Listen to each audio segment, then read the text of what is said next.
Don't tell Christine. Sweely's currently having a 40% off sale at the Brass Bazaar Complex site, and I'm going down there to check out what they have because there's some pedals that I thought I might get to upgrade my current PT Fly rig, which you can check out in a linked video right here. I'm pretty excited to see what they have on offer. Let's see what they've got.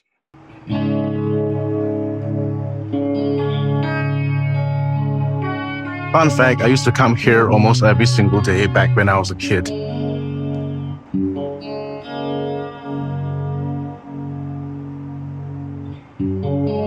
I think Claire would like this color.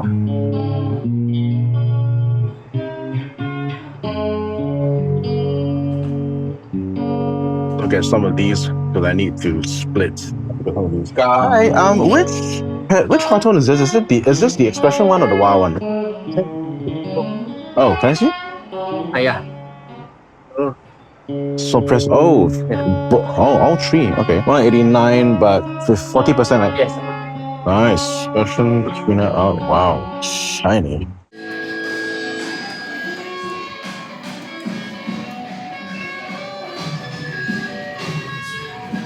And I didn't expect this, but they gave me the quote-unquote VIP treatment of letting me play in the Holy of Holies, where they were supposed to have guitars up the wall. They're gone now. That's because they said they're moving to the Clark Key store, which I didn't realize they were having a Clark Key store. So it's pretty cool.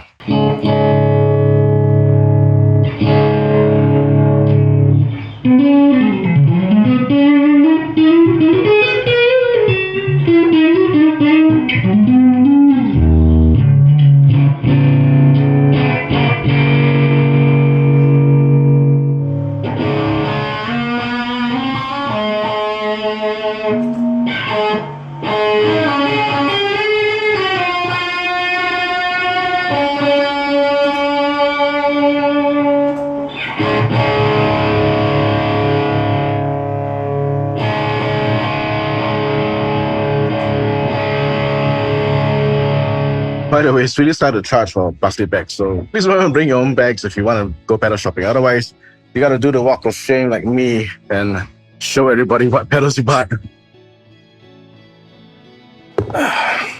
You remember this pedalboard. It's one which I spent 60 days putting together and I still didn't really like the sound out of it. You guys were excellent in the comment section. You gave me valuable advice as to what to change and how to improve the tone. So a few things on the agenda. I hope I'll be able to get it all done before the kids come back from their walk. Number one, I'm going to get rid of the Boss LS2. I'm just going to go direct into the Nano Tuner and straight into the Boss MS3. Of the 5 pedals on the second row, 3 of these are going before the MS3. So I'm going to route from the Nano Tuner to the drive section to the MS3 because someone told me that the effects loop of the MS3 does subtone. Then I'm going to go out of the MS3 into the delay and reverb, and that is going into this new pedal which I'm going to check out, the Strymon Deco, and I'm using that as a saturation device for my Iridium. And the most important piece of change I'm going to make is I'm going to use the CIOKS DC-7 to power this entire board, which I believe I can. I have a lot to get done, so wish me luck.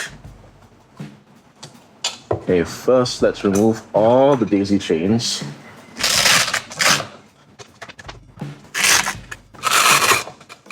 This is what my wife calls pedal Tetris. Okay, what do we have here? We've got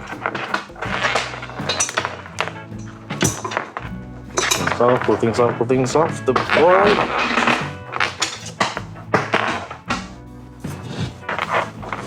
Alright, we now have a cleaner platform to work with. I'm going to remove some pedals around. Let's remember signal path. This guy goes direct to the tuner, who's going to be up here. This is going direct to the drive signal, which I'm going to move this way.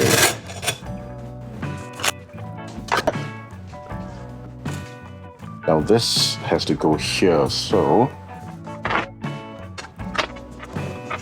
I can remove this since I'm not using the center returns. This should go here. I'll be putting a Deco over here and then I'll be patching out from the Iridium there. I'll tidy up pedals later.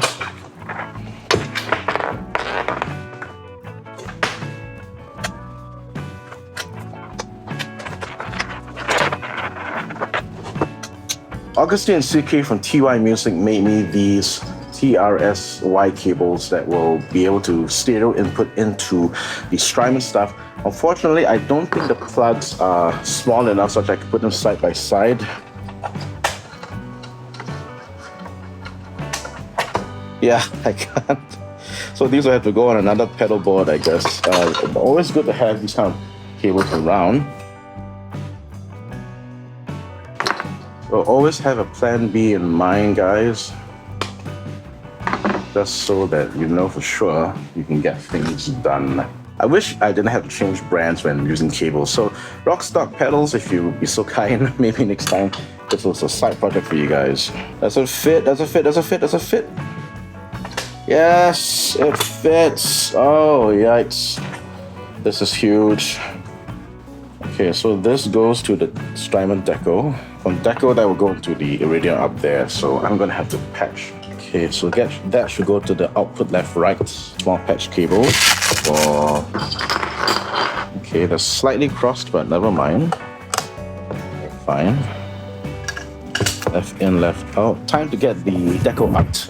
Camera's almost flat, so I'm gonna have to defer this project a little bit.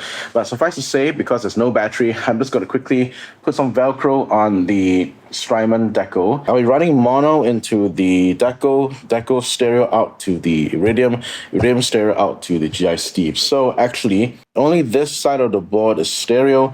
The rest of the board is going to be in mono, including the Boss MS3, unfortunately. That will be day 2 of the build, so let's take a break. It's day 2 of the pedalboard upgrade project, and the pedalboard is facing you because I need to do 2 things today. I need to, number 1, route the power, and I'm using the CIOKS DC-7. The second thing I need to do is I need to reroute some of the pedals because I realized I made a mistake and I forgot my signal chain from yesterday. I plan to finish those 2 things and hopefully we can get a sound coming out of the pedalboard. Let's go. So I got a grip, a CIOKS grip to mount together with the power supply so that I can do something like this.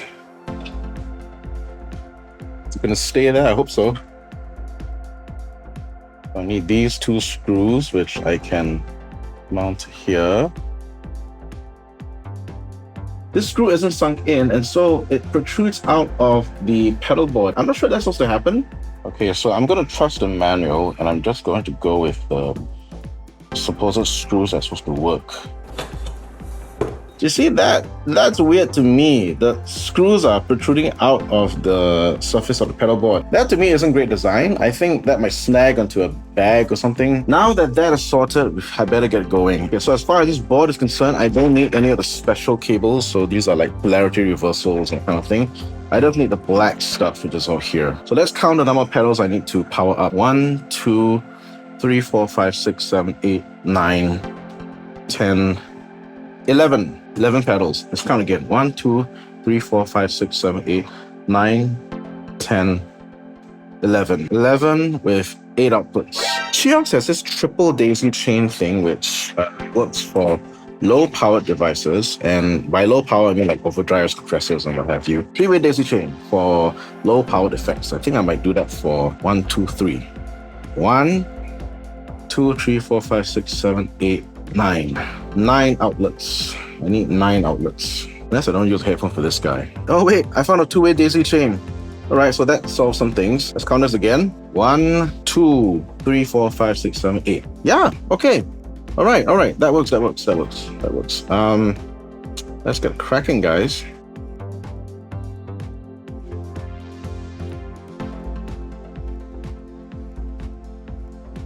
Reach that far. Again, Boss MS3, you are the problem child.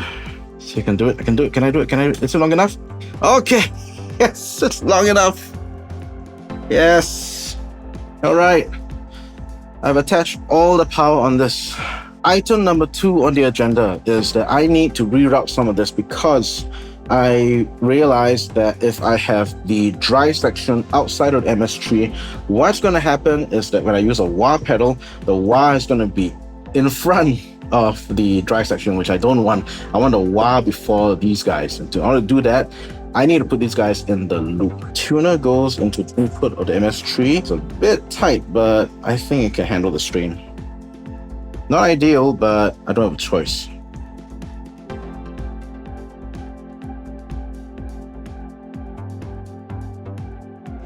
All right. Nano goes into the input of the MS3. Send goes into the input of the compressor to the gamma drive to the overdrive, and now I need to send this out to the return. Okay, I'm going to avoid cable strain, so I actually have 2 of these extra long cables. So I'm gonna take this out so I don't strain it too much. Fortunately, this cable is a bit strained already. Okay, this goes into send, and this goes to the return. Out of the overdrive, back to the return. All right, it's horrible looking at the bottom, but so don't look at that. And I think I've got enough power. Okay, let's consult the DC-7 manual. Flex should be used if you'd like to power 2 pedals with the same voltage using only 1 outlet. In the same manner, you should use the 3-way daisy chain if you wish to power 3 pedals with 1 outlet. I think it's a go. Again, guys, if this explodes, you've seen it live first on my channel. Moment of truth.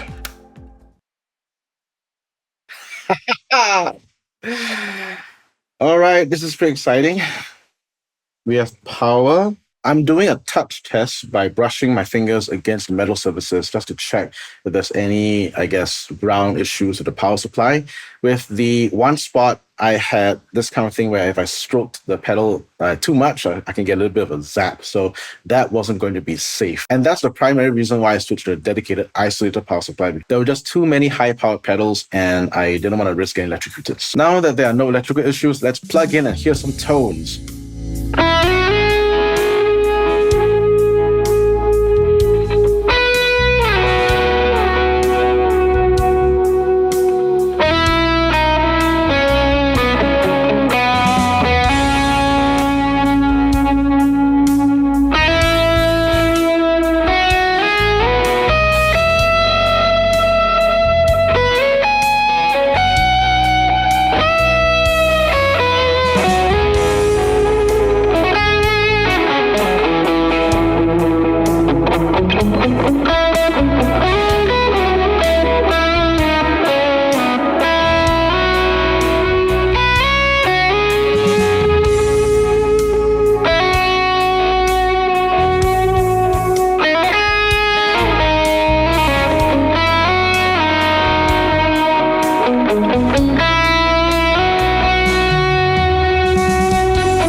Here are my observations after playing with this board post-upgrades. The most noticeable change is that the tone is a lot cleaner. I dare say it's 10 times cleaner than the previous iteration where I had so many pedals in the FX soup and everything was running off on one spot. I did make a hilarious mistake regarding the number of power outlets I had available to me. Now, I'm using the CIOKS DC-7.